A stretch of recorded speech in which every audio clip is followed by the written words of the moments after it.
오늘 우리에게 주신 하나님의 말씀은 요한복음 20장 11절에서부터 29절까지의 말씀, 신약성경 182면 183면 사이에 있습니다.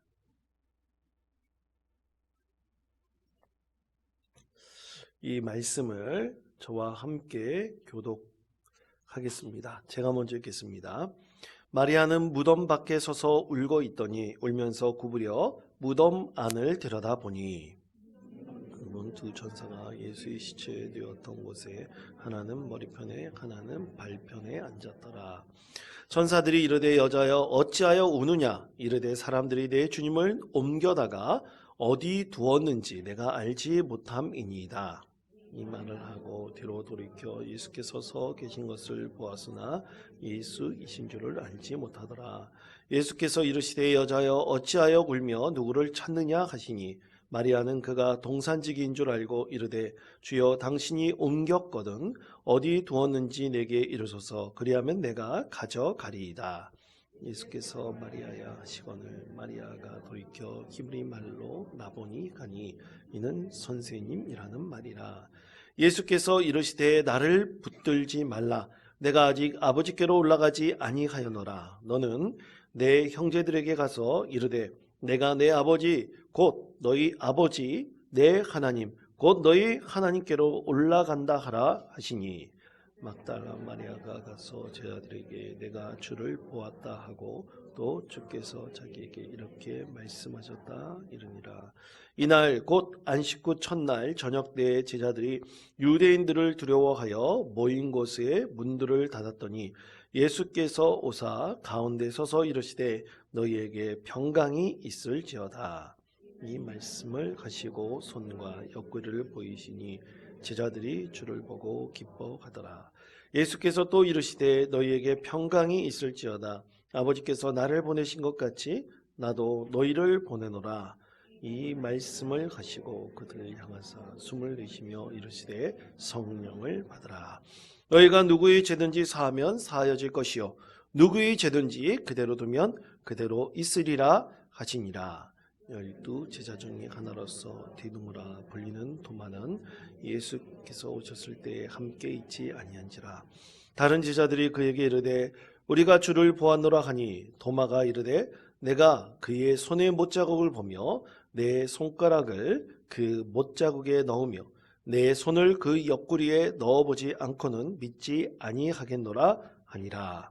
여드레를 지나서 제자들이 다시 집 안에 닫힐 때 옷소로 함께 있고 졌는데 예수께서 오사 가운데 서서 이르시되 너희에게 평강이 있을지어다 하시고 도마에게 이르시되 내 손가락을 이리 내밀어 내 손을 보고 내 손을 내밀어 내 옆구리에 넣어보라.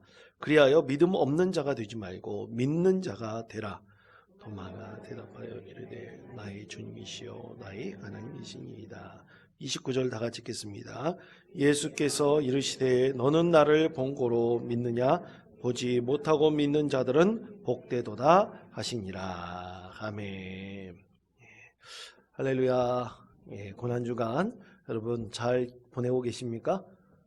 우리 많은 분들이 또 릴레이 기도뿐만 아니라 또 이름을 적지 않으셨는 분들도 교회 나오셔서 기도하시고 또 예배하시는 모습을 보니까 우리 하나님께서 진정으로 여러분을 더욱더 축복하시고 여러분의 기도에 응답하실 것이라고 믿습니다. 우리 교회에서 이번 릴레이 기도를 하면서 한 5가지 정도 중보기도 제목을 삼은 것이 있습니다. 마지막은 개인기도지만요. 한 4개 정도 중보기도 제목을 삼은 거 있는데 여러분 우리가 함께 기도하셔서 그 기도가 꼭 응답받을 수 있는 우리 복된 믿음의 성도 또 우리 믿음의 공동체 되었으면 좋겠습니다. 예전에 제가 신대원 다닐 때 말씀 묵상 훈련을 받은 적이 있었습니다.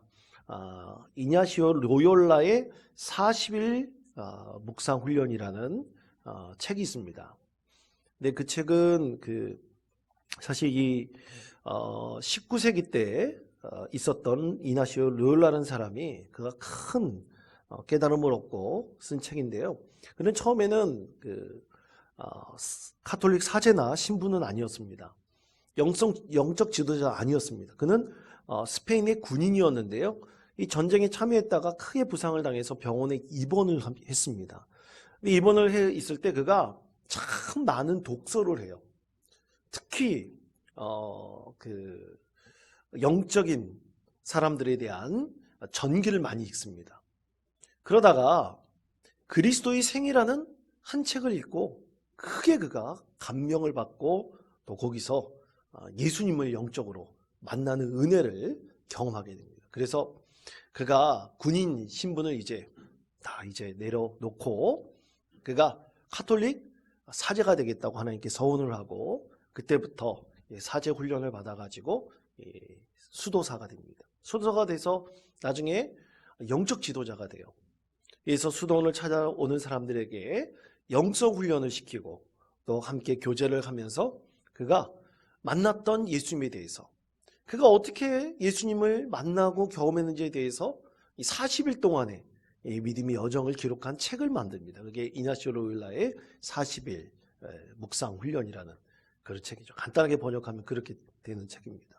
근데 처음에 이게 우리 개신교에도 이제 같이 들어오게 돼가지고요. 미국에서는 굉장히 개신교도 이 책을 가지고 훈련을 많이 받습니다. 근데 이제 장신대에서 처음 신대원생들에게 이 훈련을 시킨 거예요. 그래서 훈련 가운데 제가 이제 들어가게 되었습니다. 훈련 들어가야 되는데 이 로열라의 40일 묵상훈련의 맨 마지막 주, 한 주간은 부활 이후에 예수님을 묵상하는 훈련을 받아요. 부활 이후의 예수님.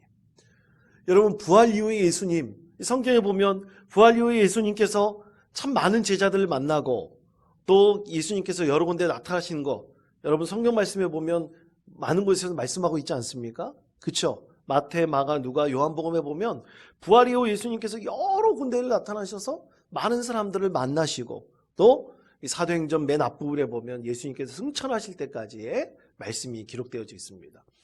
근데 여러분, 이나시오 로율라는 그 말씀을 묵상하면서 부활 이후 예수님을 묵상하면서 우리 성경에는 써 있지 않지만 성경에서는 말씀하고 있지 않지만 여러분 성경이 모두 예수님의 행적을 다 기록해 놓은 건 아닐 거 아니에요. 그렇죠?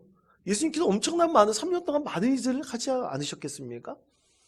근데 이나시오 로가 기도하면서 영적으로 하나님께서 주신 하나의 큰 은혜는 뭐냐면 과연 예수님께서 부활하셨을 때 가장 누구를 먼저 만나셨을까? 이거였습니다. 이것에 대한 물음이었어요. 하나님, 예수님께서 가장 누구를 먼저 만나셨을까요? 그때 하나님께서 응답하신 것은 어머님이었습니다. 예수님의 어머니 이름이 뭡니까? 마리아죠. 마리아를 만난 거예요. 근데 왜 마리아를 만났을까? 왜냐하면 예수님이 그 십자가에 못 박혀 돌아가시는 그 고통스러운 현장에 끝까지 있었던 분이 누굽니까? 마리아죠. 물론 다른 제자도 있었고 그 옆에 막달라 마리아도 있었지만 예수님이 어머니로서 자기 아들이 십자가에 달려 죽는 그 고통을 본다는 것은 상상도 할 수 없는 고통과 아픔이었을 것입니다. 그래서 하나님께서 이 로열라를 통해서 주시는 그 은혜는 뭐였었냐면 예수님께서 가장 먼저 어머니를 만나러 가셨군요. 이것을 상상하게 되었어요. 깨닫게 되었어요.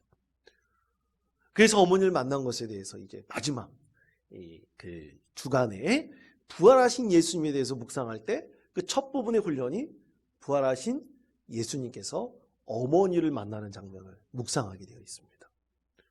여러분, 우리 예수님께서 어머니를 가장 먼저 만나셨을 때 여러분 뭐 하셨을 것 같아요? 저는 한국 사람이라면 밥 먹었나? 그 얘기할 것 같습니다. 같이 예수님께서 어머니와 함께 마지막 식사 교제를 하지 않았을까? 그런 생각을 해봅니다. 여러분, 우리 그리스도인들, 우리 한국 사람들을 생각해 보면 같이 밥을 먹는다는 것은요, 굉장히 많은 정서적이고 감정적인 꿈틀대는 뭔가가 그 안에 담겨져 있습니다. 여러분, 밥을 먹는다는 것은 뭡니까? 함께 나누고 또 사랑하고 또 기쁨을 함께 누리며 또 그리고 함께 감사하고 또 애환과 눈물도 함께 슬퍼하며 나누는 거예요. 그 밥 먹는 그 자리라는 것, 우리나라에서는 어떤 드라마나 영화, 이 마지막에 보면 이 밥 먹는 장면들이 굉장히 많아요. 얼마 전에 제 아내하고 눈물을 감추면서 보았던 3일간의 휴가라는 영화가 있습니다. 그 내용에 보면 이 어머니가 이 딸을 위해서 굉장히 헌신적으로 딸을 키우는데 결국에는 딸과 어머니 사이가 좀 멀어져요. 그런데 이 어머니는 이 딸에 대한 굉장히 애틋한 마음이 있는데 그만 그렇게 외롭게 혼자 시골에서 밥집을 하다가 그만 밥집을 경험하고 있다가 그만 심장마비로 죽습니다. 그런데 딸의 마음속에는 마지막에 어머니하고 자기 엄마하고 하고 싶은 얘기가 너무나 많은 거예요. 근데 간절한 소망은 자기가 여태까지 살면서 어머니에게 생일상 한번 차려주지 못한 것이 너무나 가슴이 아픈 거예요. 그래서 그것을 차려주고 싶은데 어머님은 돌아가셨어요. 그래서 어머니가 밥집을 하던 그 시골집에 혼자 남아있을 때 이제 그때부터 이제 영화적인 상상력이 이루어지죠. 영적인 것으로, 신비적인 것으로 이제 어머니가 이 딸 앞에 나타나고요. 그리고 마지막으로 어머니로부터 배운 음식 솜씨를 가지고 어머니에게 마지막 밥상을 차려주는 것으로 이렇게 영화가 이렇게 마무리됩니다. 굉장히 감동적인 영화더라고요. 그 영화를 생각하면서도 오늘 말씀이 이 생각이 됐습니다. 우리 예수님께서 부활하셨을 때 그의 어머니를 만나서 가장 먼저 하고 싶었던 것, 혹시 밥 한 끼 같이 먹는 거 아닌가? 우리 그리스도인으로서, 한국인인 이 그리스도인으로서는 아마 이 밥 한 끼 먹는 것에 많은 의미들이 담겨 있을 것이라 저는 그렇게 생각을 합니다. 여러분, 우리 예수님께서 부활하셔서 가장 먼저 나를 만나신다면, 여러분을 만나신다면 여러분 가장 먼저 무엇을 하실 것 같으세요? 무슨 말을 하고 싶으십니까? 여러분, 부활하신 예수님에 대한 이야기들 참 많습니다. 그러면 내가 부활의 주인공이 되었을 때, 부활하신 예수님을 만났을 때 여러분 과연 무엇을 하고 싶으십니까? 오늘 말씀을 통해서는 이 부활하신 예수님을 만난 사람들에 대해서 말씀하고 있죠.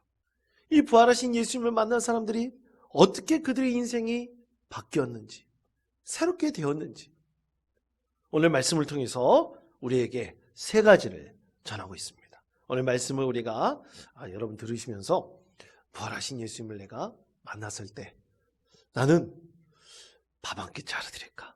아니면 나는 무슨 말을 할까? 또 나는 어떻게 행동할까? 한번 여러분이 이런 것을 마음속으로 상상해 보시는 저와 여러분이 되시기를 바랍니다. 먼저 부활하신 예수님을 만난 사람들은 그들 삶에서 놀라운 변화들이 있었습니다. 첫 번째는 부활의 증인이 되었습니다. 자, 요한복음 20장 17절에서부터 18절까지 말씀 우리 다 같이 한 목소리로 읽겠습니다. 예수께서 이르시되 나를 붙들지 말라, 올라가지 아니하였노라. 너는 내 형제들에게 가서 이르되 내가 내 아버지 곧 너희 아버지 내 하나님 곧 너희 하나님께로 올라간다 하라 하시니 막달라 마리아가 가서 제자들에게 내가 주를 보았다 하고 또 주께서 자기에게 이렇게 말씀하셨다 이르니라. 아멘. 자, 부활하신 이후 예수님께서 가장 먼저 누구를 만나신 걸로 오늘 성경에서 말씀하고 있습니까? 막달라 마리아를 만난 것으로 알고 있어요. 막달라 마리아는 여러분 어떤 여인이었습니까?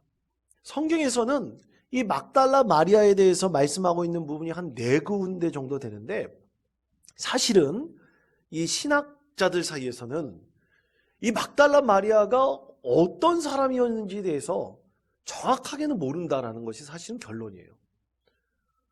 왜냐하면 여러분 이 성경 말씀을 쓴 분들이 이 막달라 마리아라고 이렇게 얘기하고 쓴 것도 있지만 사실 막달라 마리아를 생각하면서 쓴 것이 확실한 역사적인 팩트인지 아닌지를 모르는 것들도 분명히 있긴 있거든요. 그래서 성경에서 말씀하고 있는 것, 특히 막달라 마리아에 대해서 정확하게 말씀하고 있는 것은 딱 한 가지가 있어요. 그게 뭐냐면 막달라 마리아는 첫 번째로 7 귀신이 들린 여인이다, 이렇게 말씀하고 있습니다. 첫 번째가 그거예요. 여러분 성경에서 배워봤을 때, 성경에 대해서 여러분 가르침을 받았을 때 막달라 마리아가 어떤 여인이라고 말씀하고 있습니까? 두 번째로는 아마 여러분들은 죄 많은 여인으로 이해하고 있을 거예요. 죄 많은 여인. 그러니까 몸 파는 여인으로 이해하고 있을 거예요. 막달라 마리아. 그리고 막달라라는 것은 막달레나라는 뜻이거든요. 그러니까 막달라 그 지방에 살고 있는 마리아예요. 또 세 번째로 어떻게 생각하고 있냐면 막달라 마리아를 예수님 머리에 뭐를 부었어요? 향유를 부은 여인이다, 이해하고 있습니다. 또 막달라 마리아를 다른 성도들은 누구로 알고 있냐면 마르다의 누이로도 알고 있어요. 왜냐하면 마르다의 누이가 이름이 마리아이기 때문이에요. 여러 가지 오버랩되는 부분들이 성경에서 굉장히 많아요.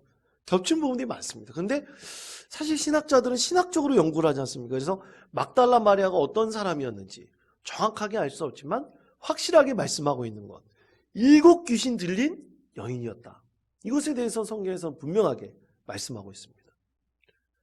여러분 죄송한 말이지만 여러분 혹시 귀신 들려본 적 있습니까? 혹시 귀신 들린 분 만난 적 있으십니까? 있으세요? 잘 모르실 거예요. 사실 우리는 그것에 대해서 잘 알기가 어렵습니다. 그런데 사람들은 성경 말씀에 보면 2000년의 성경에서 막달라 마리아를 보고 사람들이 몇 귀신이 들렸다 그랬습니까? 7 귀신이 들렸다 그랬어요. 근데 7 귀신이 들렸다는 것을 우리가 알기는 어렵죠. 그런데 영적으로 분별해 봤을 때 성경 말씀에서 분명히 7 귀신이 들렸다 그랬어요. 그런데 그녀가 누구를 통해서 낫게 됐습니까? 예수님을 만나고 귀신이 쫓겨났어요. 너무나 놀라운 은혜를, 그녀의 삶에서 예수님은 기적과 같은 분이고 자기 인생을 완전히 변화시켜 주신 분이에요. 여러분 자기 인생을 완전히 바꾼 사람이 있다면 그에게 얼마나 감사하겠습니까? 또 그의 말이나 행동에 그에게 얼마나 닮고 싶고 또 그렇게 하기를 원하겠습니까? 만약 내 인생을 바꾼 사람이 있다면 아마 그렇게 닮기를 원하고 그가 했던 그 모습 그대로 살기를 간절히 원할 거예요. 그래서 막달라 마리아는 그때부터 누구를 쫓아다녔냐면 예수님을 쫓아다녔습니다. 여러분 성경 말씀에 보면 증거하고 있지는 않지만 사실 12제자들에 대해서 말씀을 많이 하고 있지만 많은 사람들이 예수님을 따라다녔는데 특히 여인들도 예수님을 많이 따라다녔습니다. 그러면서 사실 성경 말씀 이외에 기독교 전통에 보면 이 여성들이 이 교회를 세워나가고 복음 증거하는데 정말로 헌신적이었다는 것을 이 교회 역사는 증거하고 있어요. 막달라 마리아도 그 중에 한 명이었죠. 그런데 나중에 이 7 귀신 들린 여인이 예수를 만나서 완전히 변화된 삶을 살지 않았습니까? 완전히 부활한 한 인간이 된 거예요.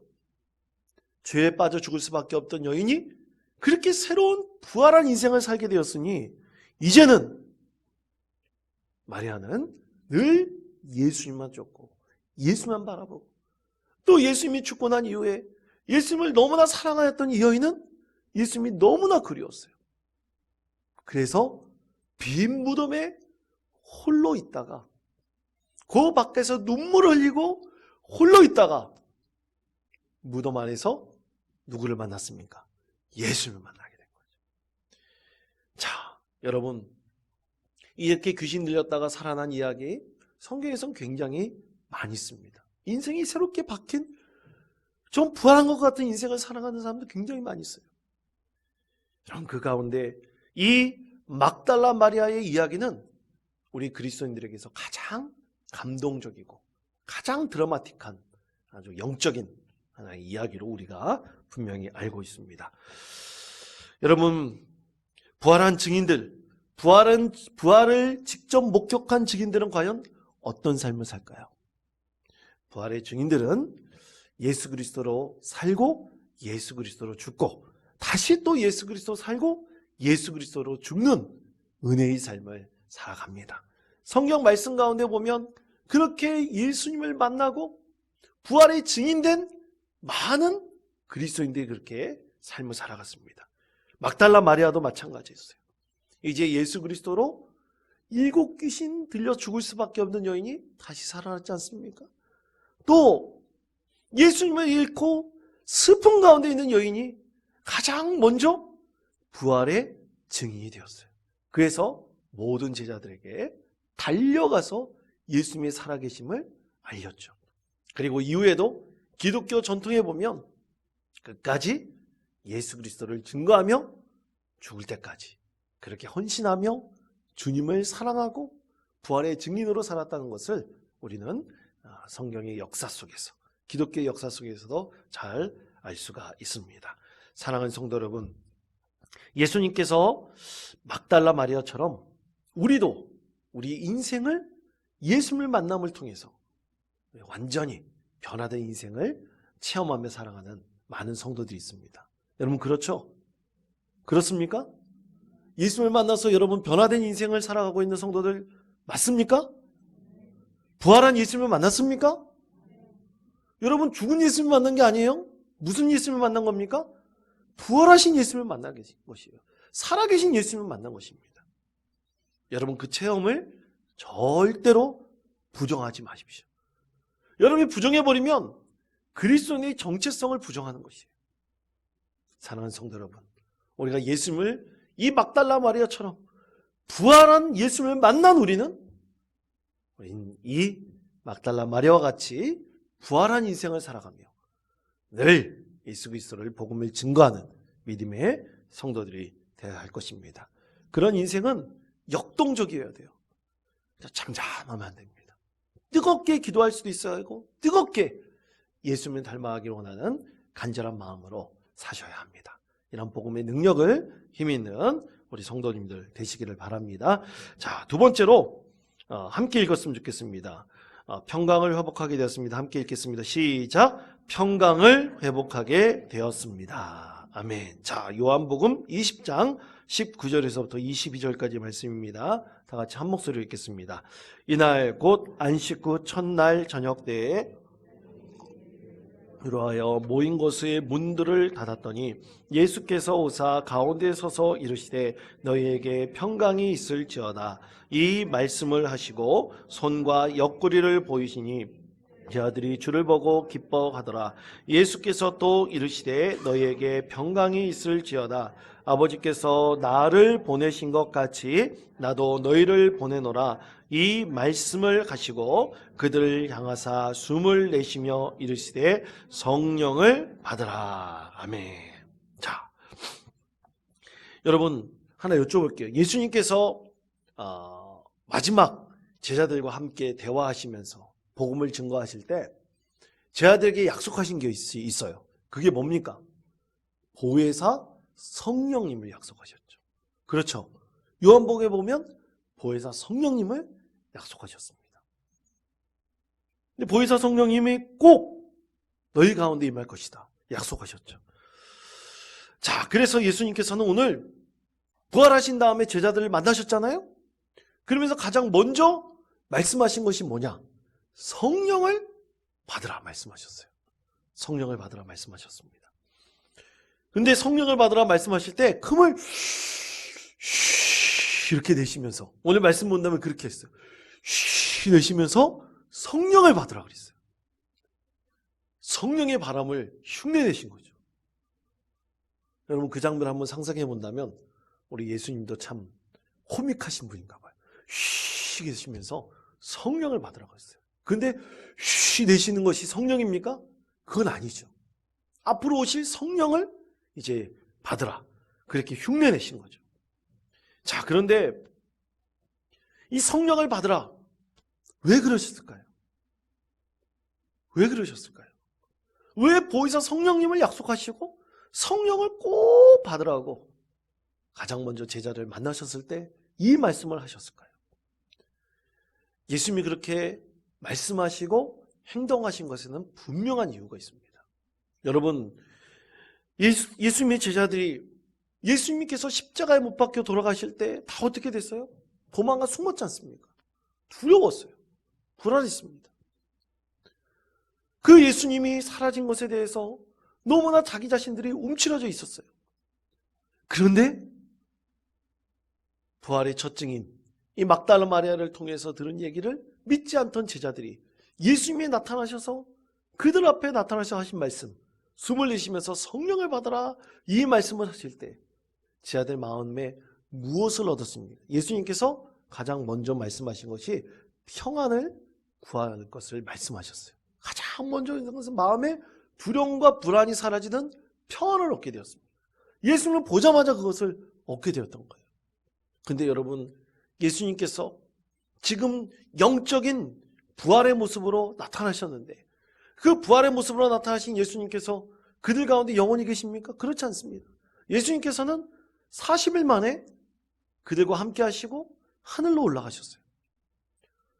그 하늘로 올라가신 다음에 또 제자들 마음속에, 예수님을 따르던 사람들 마음속에 무엇이 들었을까? 똑같아요.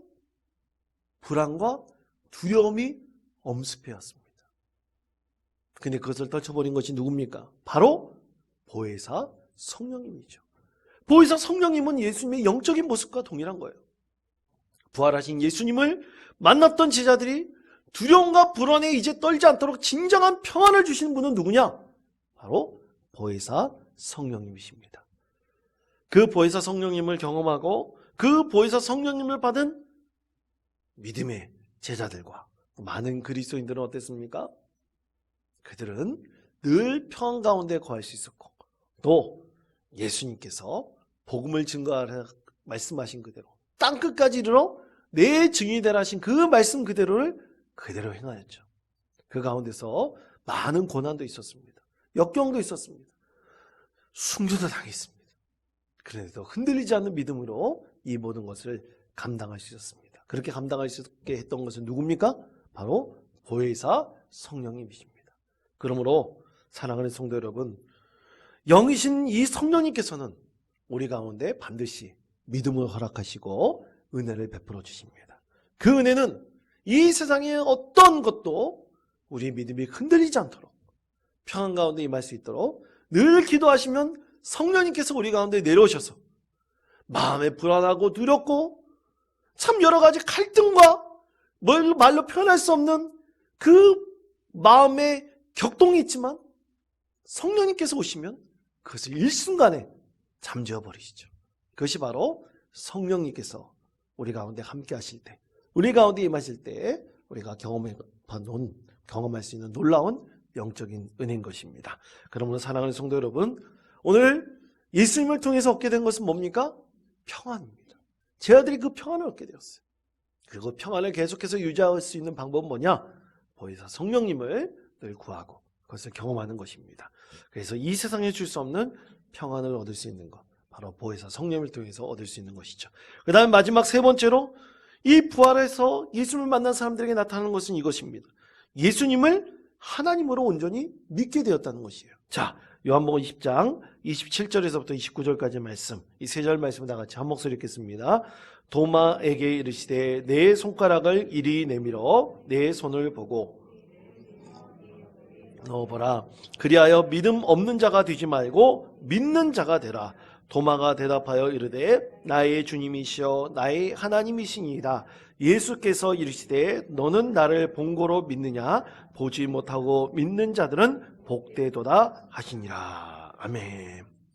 자, 부활하신 예수님을 보고 이제 제자들과 많은 그리스도인들 가운데 나타났던 것이 뭐라고요? 예수님이 누구라고요? 하나님이시라는 것을 온전히 믿게 되었다. 삼위일체 하나님을 믿게 되었다는 것이죠. 여러분, 성경에서는 삼위일체 하나님 이런 얘기는 없어요. 그러나 우리는 오늘 이 성령께서 임하시고 부활하신 예수를 만난 수많은 그리스도인들이 삼위일체 하나님을 믿게 되었다는 것은 너무나 자연스러운 현상입니다. 그래서 예수 그리스도께서 육신으로 오셨고 또 그분이 하나님이시라는 사실을 우리가 분명히 이 성령님을 경험하고 부활하신 예수를 만난 사람들을 통해서 분명히 알게 되었다는 것이죠. 여러분, 이것이 바로 의심 없는 믿음입니다. 우리가 부활하신 예수를 만난다는 것, 영적으로 성령님을 경험한다는 것, 이것은 바로 우리 마음속에 예수님을 누구로 믿게 하는 거라고요? 하나님이시며 삼위일체 하나님이심을 우리가 믿고 깨닫게 한다는 것입니다. 여러분, 오늘 이 27절부터 29절까지의 말씀의 주인공은 누굽니까? 도마예요. 도마의 별명이 뭐죠? 의심 많은 도마입니다. 그래서 의심 많은 도마처럼 뭐 했습니까? 예, 뭐 해건 의심 많은 도마, 그 의심 많은 도마처럼 살아가는 우리가 예수님을 만나게 되면 그 의심이 사라지고 예수님이 부활하신 하나님, 곧 아들이시면서 하나님이시면서 영이신 우리 예수님을 믿을 수 있게 된다는 것이죠. 이 도마가 그렇게 의심 많아서 나는 예수님의 손바닥에 못자국도 봐야 되고 옆구리에 창자국도 직접 만져봐야지 나는 믿을 수 있다 했던 도마가 나중에는 인도까지 가서 복음을 전했다는 그런 기독교 역사의 전통이 있지 않습니까? 여러분, 근데 이 도마가 그 인도에 가서 과연 어떤 일을 했느냐, 어떤 사역을 했느냐. 여러분, 이 도마의 이름으로 전해지는 복음서가 있고 행전이 있습니다. 근데 사실 그거는 과연 이 진짜 예수님에 대한 이야기인가? 이것에 대해 의심이 돼요. 의심이 돼가지고 사실 도마복음과 도마행전에 대해서 기독교 역사에서는 이걸 정경으로 받아들이지 않습니다. 왜냐하면 사실은 좀 의심되는 이야기들도 굉장히 많이 있거든요. 그런데 여러분, 이 도마가 인도까지 가가지고 복음을 전했을 때 참 많은 신비로운 현상과 더 많은 기적적인 같은 일들을 분명히 행하고 경험했을 거예요. 그래서 사실은 바울 사도가 전했던 이 복음의 현장과 이 동양의 이 도마가 인도에 가서 복음을 전했을 때 그 현장은 너무나 차이가 있어요. 그래서 어떻게 보면 이 성경 말씀 이외의 하나의 그 기독교 역사에서 나타난 아주 중요한 말씀으로도 우리가 이해할 수가 있는 거죠. 그래서 여러분, 신학생들 중에서 이 신학 성경을 공부해가지고 박사가 되겠다는 분이 있어요. 저는 그때 속으로 막 그랬습니다. 야, 저 친구 참 생고생을 하는구나. 그런 생각을 많이 했어요. 왜냐하면 이런 도마복음이나 이 도마행전이나 여러 가지 것들을 이 사실 고대의 언어로 막 공부를 해야 돼요. 근데 그 고대의 언어로 공부하는 것도 어려운데 그 안에서 누구를 발견해야 되냐면 예수님을 찾아내야 되는 거예요. 연구하는 자들이 그거 하는 겁니다. 얼마나 힘들겠어요. 왜냐하면 도마의 복음 증거를 통해서 수많은 사람들이 사실은 누구를 믿었습니까? 예수를 믿었기 때문이에요. 인도에 그런 흔적들이 있어요. 그런 산물로 나타난 것이 도마복음, 도마행전이에요. 비록 정경이 아니고 거짓된 것들이 있는 것처럼 보인다 할지라도 그 안에서 참된 진리를 발견하는 것, 학자들뿐만 아니라 우리 믿는 그리스도인들이 해야 되는 것이죠. 그래서 실제로 도마가 세운 그 전도에서 세운 그 인도에 세워진 교회도 있었다고 합니다.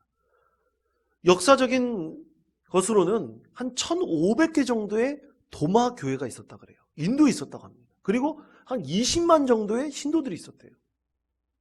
그런데 다 사라져버렸어요. 다 사라져버렸어요. 왜냐하면 나중에 인도가 서양 문물을 받아들이고 서양의 식민지가 되지 않습니까? 그러면서 이 도마의 흔적을 그 복음 증거를 갖고 있는 이 서양이 아니라 동양에 처음으로 복음이 증거했던 이 도마의 교회와 그리고 신도들이 사실 다 사라져버리고 서양화돼 버렸대요. 그리고 영국이 이제 인도를 나중에 차지하잖아요. 이 영국 성공에 다 그들이 흡수돼 버렸다고 합니다. 그래서 흔적이 사라져버렸대요.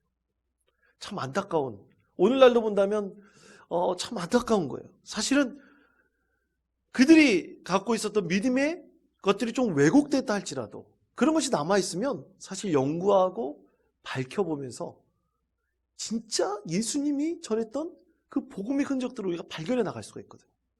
근데 지금은 참 안타까운 것이다 할 수 있습니다. 그러나 그 의심받은 도마가 저 멀리 인도까지 가가지고 복음을 증거하여 기독교 역사 가운데서 1500개의 도마교회가 생겨났고요. 20만 명 정도의 인도인들이 예수님을 믿었다는 것은 참으로 놀라운 일입니다. 기적과 같은 일입니다. 사랑하는 성도 여러분, 우리가 부활하신 예수님을 만나면 어떻게 됩니까? 예수님을 진짜로 하나님으로 믿게 됩니다. 그런 믿음이 바로 우리 가운데 있어야 됩니다. 사랑하는 성도 여러분, 우린 부활하신 예수님을 만났습니까? 부활하신 예수님을 만나셨나요? 아니면 지금도 만나고 있습니까? 앞으로 만날 것입니까? 여러분 인생 가운데 꼭 이런 질문들을 해보시며 부활하신 예수님을 통해서 여러분 인생이 더욱더 새로워지고 또 믿음으로 변화되는, 자, 믿음으로 진정한 평안과 기쁨을 얻는 우리 믿음의 성도 되시기를 간절히 축원드립니다.